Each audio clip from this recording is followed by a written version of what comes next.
This is Bamboo and you're watching PhilippineYouth.com. Boom!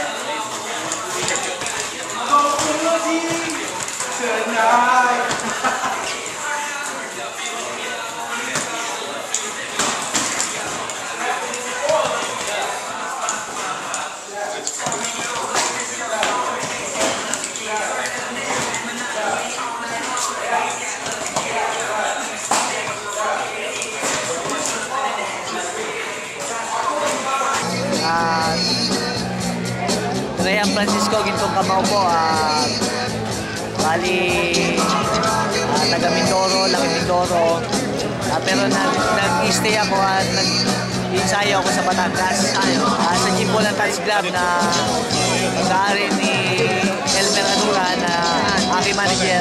Andito ako ngayon sa LA para mag-training sa nalapit na laban na undercard ni Ryan Viloria Marquez sa November 17.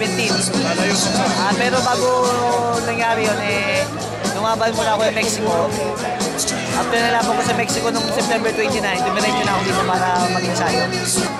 Una, mahirap kasi malayo sa pamilya, tapos hindi ko pa gamay ang mga dito. Pero ngayon, naka-adjust naman ako, kaya medyo okay na. Tsaka, mga sinisip ko, mas marami ako matutunan dito. Scientific yung mga ginagawa sa ensayo, sa mga conditioning. Malaking bagay para sa akin. Kumbaga malaking may improve ko pa sa resistensya ko, sa kondisyon ng katawan ko at sa tactics sa boxing. Nagustuhan kasi tatay ko dating professional boxer.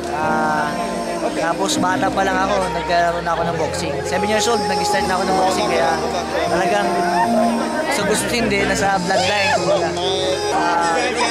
Alam ko, susuporta na ako ng Pilipinas. Dito na ako sa US, mas kailangan ko ng suporta nila kasi kumbaga hindi lang yung laban ko to, kumbaga Pilipinas ang dinadala ko dito sa US, kaya sana patuloy yung suporta nila. Hindi lang yung suporta sana, kundi prayer, malaking bagay na yun.